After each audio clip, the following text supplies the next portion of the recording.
Abaya Hawa, Ishaya Hawasay, ang may likha ng ating buhay. Abaya Hawa. Mag-condolence muna tayo sa pamilya ni Brother Sabadya Ala nga namatay dahil na-aksidente sa motor. Medyo bata pa, tapos may 3 pang anak na maliliit. Medyo nakakaawa sa pangyayari. Isang remnant Hebrew Israelite na kasama natin, alam ko tribe of Sibulon. Tribe of Sibulon. So minsan kasi inisip ko na bakit kinuha siya na may mga mission pa tayo. Pero alam ko nasa langit siya. Dinala siya sa langit, pero bago siya dadalhin sa third heaven, ay i-baptize mo na yon ng seraphim. Ilulubog siya ng 3 bisis. So, si Adan, bago dinala sa third heaven, i-baptize. Si Hawa siya ay i-baptize 3 bisis nilubog, ayon sa original Bible. The Ethiopian Bible. Pero, nakakalungkot na ang mga remnant Hebrew Israelite iba, ayaw nila tatanggapin ang Ethiopian Bible. Gusto nila yung 1611 na King James. So, ang isa kasing nakita ko, nagkakaroon si Sabadya Ala ng blasphemy against the Holy Spirit, raw kakadas. Dahil yung humingi siya ng kopya sa mga translation doon kay Pastora Ann Magalso, sabi niya, doon ka humingi kay Bishop. Sabi niya, yung kay Bishop, but-but naman yan. Bakak naman yan. So, para bang ginawa niyang bakak ang sinabi ng original Bible? Kasi ang Ethiopian Bible, that is the duplicate of the original Bible. Kasi ang original Bible, noong 70 AD, nilusob ng Roman Empire, nakuha nila ang 777 manuscript na naging 777 books. At ginawa nilang apocryphal book ang 711 o 711. So, yan ang sa nakikita ko, kinuha na lang siya ni Abay Hawa. Kasi nagsasalita siya, hindi niya alam, ang Ethiopian Bible, duplicate yan sa original. That's why giba ng Roman ang Ethiopian Bible. Ethiopian Bible, at saka nandoon yung Book of Jasher, ito, Book of Jubilee, Book of Enoch, 1st and 2nd, and 1st Adam and Eve, 1st and 2nd, at saka Adam ang books, nandoon. Biro mo, ang Ethiopian Bible, 2 ang canon law, brother canon, at saka yung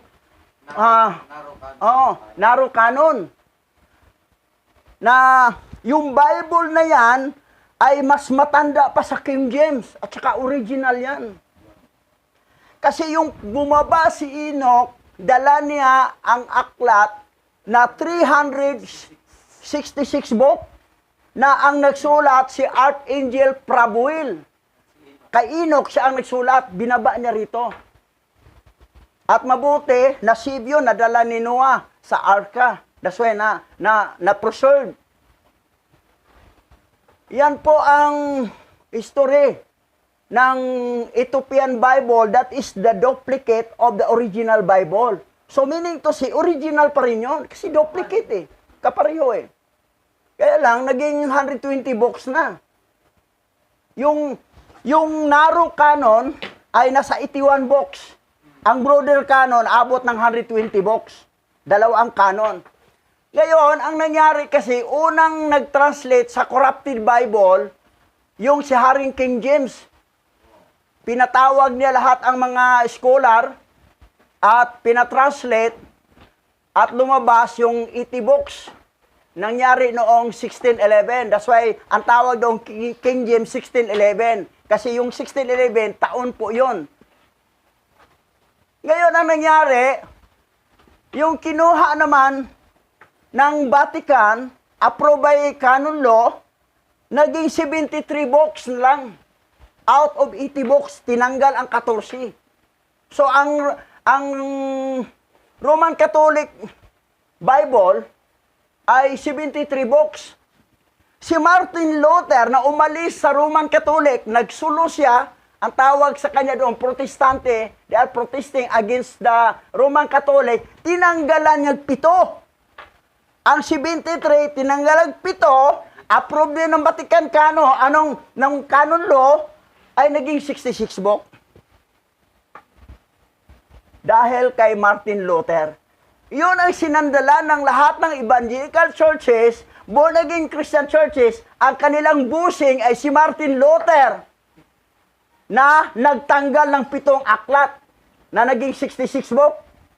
Ngayon, hindi nila alam na si Adan nilikha sa pang-6 na araw. Tayong mga tao, number 6, nagbasa ka sa aklat na 66 book na product by Martin Luther. 2 6 plus ikaw 6, 3 6 na. That's why nalungkot rin ako sa nangyari kay Sabadya Ala.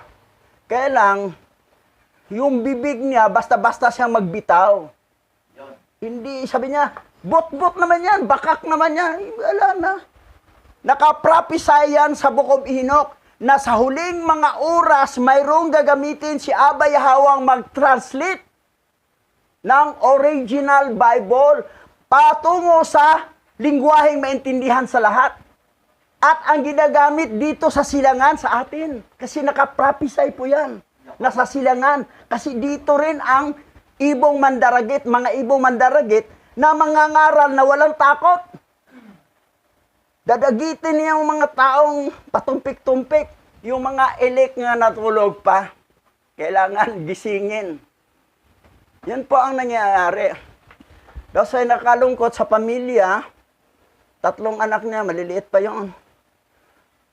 Dahil kayong mga kasamahan, maingat kayo sa mga binibitawan ninyo. Dahil hindi kayo nakaalam na nakakasala na kayo sa banal na espiritu o raw kakadas. Kung magkasala ka sa ama, mapatawad. Magkasala ka sa anak, mapatawad. Pero pag magkasala ka sa banal na espiritu, hindi ka mapatawad. Ibig sabihin, hindi mapatawad, kukunin ka na. Tapos ng kabanata mo sa planet Earth. Oh. Since again, the Holy Spirit yung ginawa niya eh. Alis ka na dyan. Oh. Hindi, kakarapat-tapat. Yun ang nakakalungkot. Bata pa, medyo may tsura din, pero kailang hindi siya maingat sa mga binitawan niyang salita eh. Hindi niya inalam kung bakit. Basta Ethiopian Bible, hindi mo niwala Ethiopian Bible. Hindi nila alam, duplicate yan dahil ang founder ng Ethiopia, si King Menelik, naging bansa ang Ethiopia sa kontinent ng Afrika dahil anak ni King Solomon na si King Menelik ang anak, na ang nanay ni King Menelik ay si Queen Sheba na kapatid ni Oper dito. That's why malapit ang puso nila dito sa silangan sa Oper nga bansa. Dahil taga rito ang mama ni King Menelik, si Queen Sheba. Sabi ni Sabadya, pag kay bisa pa naman, bakak ma. Bakak, Ethiopian Bible? Kasi nakita kasi niya, kung tingnan mo sa social media, ang Ethiopian Bible nakaban. Pati ang Book of Enoch, Book of Jasher, Book of Jubilee nakaban. Kasi ayaw ng kalaban na mahayag yan kasi doon bistado. Abangan ninyo kung anong klaseng kamatayan, bakit namatay si Sarah. Si Sarah namatay sa sobrang kagalakan. Sa sobrang tuwa, namatay siya. Hindi na kaya na ng puso niya. Ngayon next Sabat, sa isa pang Sabat yon. Pero sa isang Sabat, itong next Sabat, maganda. Puro magaganda. Detalyado kasi, ang Genesis, kinopya lang ni Moses doon sa aklat ng Jubilee, ng Jasher, ng Enoch, at ng aklat ni First Book of Adam and Eve, kinopya. Pero yung pagkopya niya, hindi na niya detalyado. At least para hindi masyadong mahaba. Samari na lang. Parang samari lang. So ang author ng Genesis, yung Pentateuch na 5 aklat, si Moses. Pero yung dala ni Enoch, dala talaga ang author doon, yung angel na si Archangel Prabuel, na utos ni Abba Yahweh. At dadalhin Enoch dito para malaman.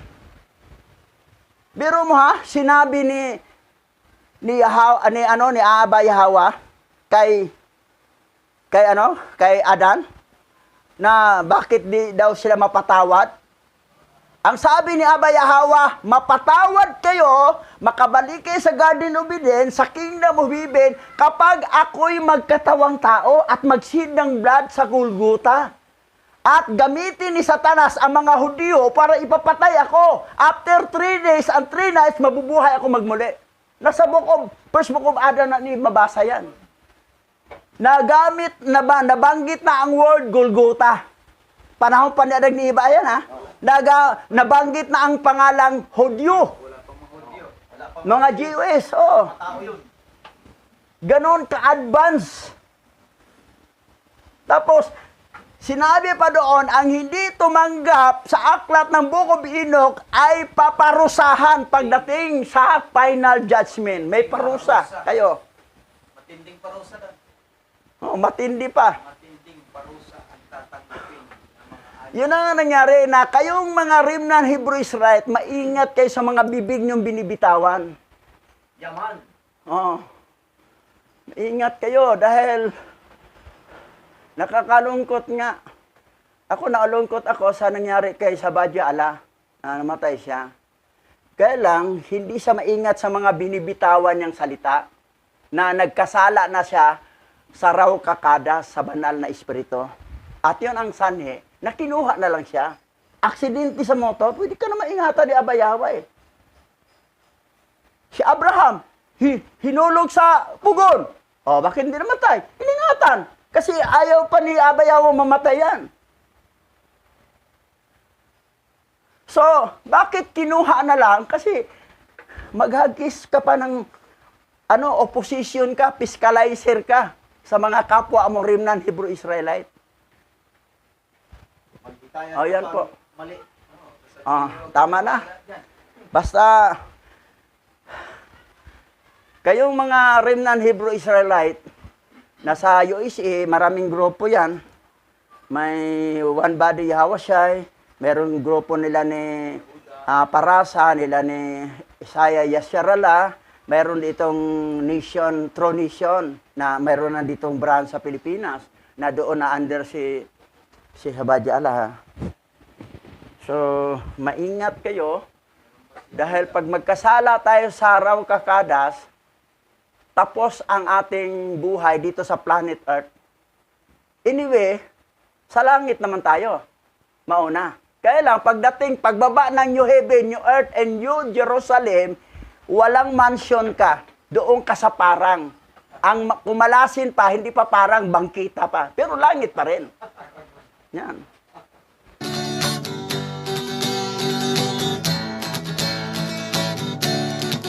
Abba Yahweh, siya Yahweh say, ang may likha ng ating buhay. Abba Yahweh,